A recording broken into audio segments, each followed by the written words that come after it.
You just realized your business needed to hire someone yesterday. How can you find amazing candidates fast?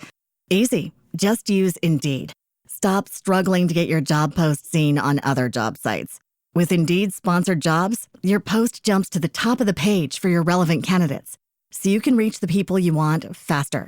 According to Indeed data, sponsored jobs posted directly on Indeed have 45% more applications than non-sponsored jobs. Don't wait any longer. Speed up your hiring right now with Indeed.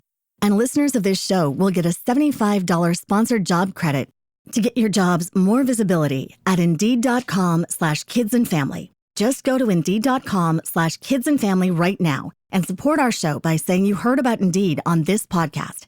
Terms and conditions apply. Hiring? Indeed is all you need. Okay, let's dive in. You've brought us a really delightful story today. It sounds like pure fun, but I get the feeling there's quite a bit more under the surface. There really is. It's called The Pineapple Who Couldn't Stop Laughing. Just the title makes you smile, right? It does. And what's so interesting, what we're aiming for in this deep dive is looking at how this seemingly simple, almost childlike story about, Fruit Island and Percy the Pineapple. Percy the Pineapple, love it. Right. How it can actually sort of shortcut us to understanding some pretty big ideas, things like resilience, joy, and finding strength in what makes us different. Yeah, because that seems to be the core conflict here. Percy's laughter starts as a problem, causes issues. Big issues at first. But then it transforms into his greatest gift. So our goal is to unpack that, really extract the wisdom from this sweetest fruit of a story, as they call it. Exactly. There's a lot packed in there. Okay, so let's set the scene first. Fruit Island. What was it like before Percy's big moment? Well, the story paints it as this really bustling, quite organized place. Organized how? Like everyone had a job. Precisely.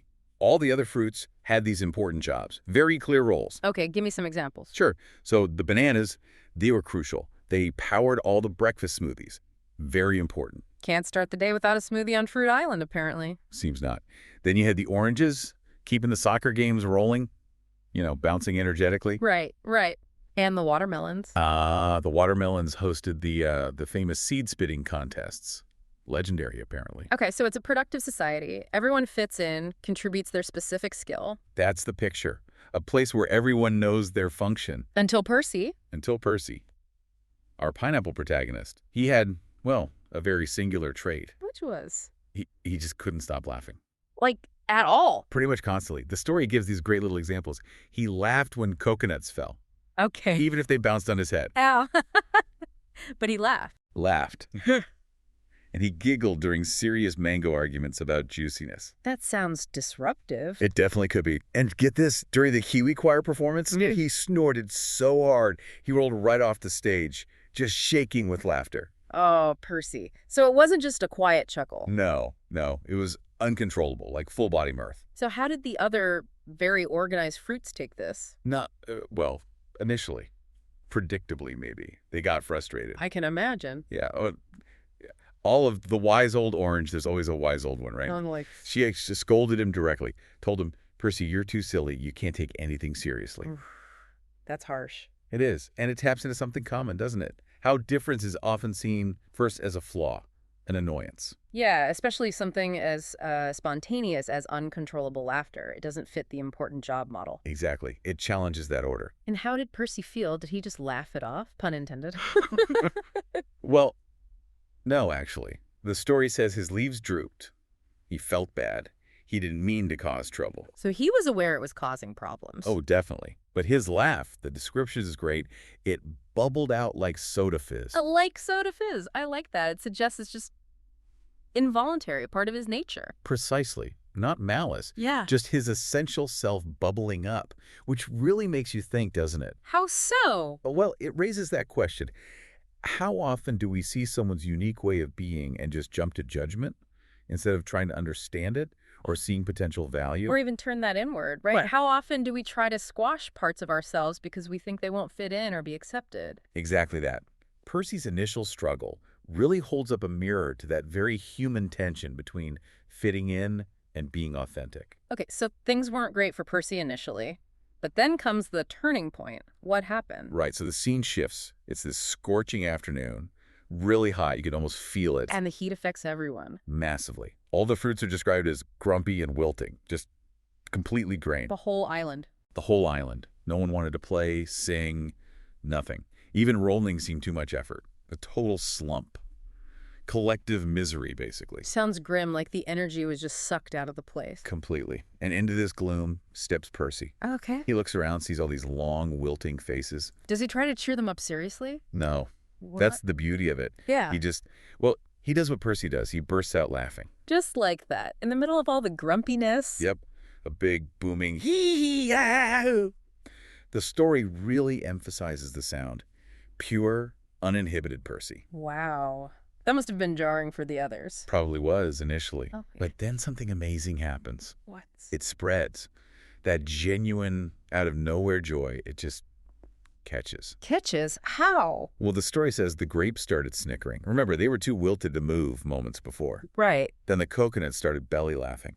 And even Olive. The wise, serious orange. The very same one. Even she lets out a wobbly chuckle. No way. That's fantastic. So the laughter was literally contagious. Absolutely. It broke through that wall of heat and grumpiness. It shows how powerful that authentic, unexpected joy can be. So what was the overall impact? Did they just laugh for a second and go back to wilting? Not at all. This is where it gets really interesting. The story says the entire island forgot about the heat. Forgot the heat. How? They were too busy laughing, rolling on the sand, the whole community, in this giant fruity fit of giggles. That's incredible. So the laughter didn't, make the sun go away, but it changed their whole experience of the heat. Precisely. Yeah. It shifted their internal state, which in turn changed their external reality, in a way. It wasn't about fixing the external problem directly. It's about changing their response to it. Exactly. Yeah. And that's a huge insight, isn't it? It makes you think about times in your own life, maybe. Yeah, definitely. When maybe a bit of lightness or a different perspective completely turned around a tense or difficult situation. Right. It shows that sometimes the most unconventional approach is the one that actually breaks the deadlock. It shifts the whole mood. So after this massive giggle fest, how did the other fruits see Percy? Well, the shift was total. The story sums it up perfectly. By the end, everyone agreed. Percy's laugh wasn't a problem. It was a gift. A complete turnaround. From nuisance to gift. A complete turnaround. What was seen as his flaw, his burden, was suddenly recognized as his unique strength. His greatest contribution, even. That's a powerful message about acceptance and context. It really is. And the story helps us pull out some clear lessons from Percy's journey. Okay, let's break those down. What are the key takeaways? Well, first, pretty obviously, laughter and joy are incredibly powerful, especially in tough times. Percy showed how they can lift spirits when nothing else seems to work. Like on that scorching day, it didn't solve the heat, but it solved the misery. Exactly. Second, and this is huge, what makes you different can actually be your greatest strength. Percy's core trait, the uncontrollable laugh, went from being scorned to celebrated. It was his unique value. That really hits home. We often try to hide our differences. We do. And third, positivity is contagious. It brings people together. Percy's laugh rippled through the whole island, uniting them. It dissolved the grumpiness and created connection. So it wasn't just about Percy, it was about the community effect. Absolutely. His individual trait had a profound communal impact. And did this change stick, or was it just a one-off? Oh, it stuck big time. Percy became, and I quote, the island's laughter hero. Laughter hero, I love it. Right. And they even created the Great Giggle Festival, which Percy would kick off whenever spirits were low. His problem became an official, valued part of their culture. Wow. So they actually institutionalized his unique gift. They built it into their way of dealing with hard times. They did. Which really underscores the point, doesn't it? That authentic expression, even if it seems silly or out of step, can be incredibly valuable, maybe the most valuable thing someone offers. So for us, for the listener, what's the bottom line here? I think the core message, the real heart of it, is captured in that final line from the source. Sometimes the best way to solve a problem isn't with seriousness, but with silliness, because laughter really is the sweetest fruit. Challenging the idea that serious problems always need serious faces. Exactly. It questions if we sometimes dismiss lightness, joy, humor as trivial.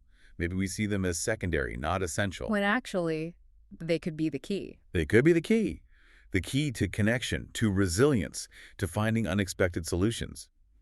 Percy's silliness solved a problem seriousness couldn't touch. It makes you ask, are we sometimes too quick to shut down that lighter side? It's a lot to think about, packed into a story about a laughing pineapple. It really is. From peculiar pineapple to laughter hero. It shows how acceptance and a shift in perspective can change everything.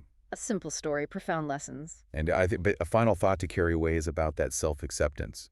Recognizing that the very thing you might feel awkward about or try to hide, that very thing might just be your unique gift. The thing the world, or at least your little corner of it, actually needs.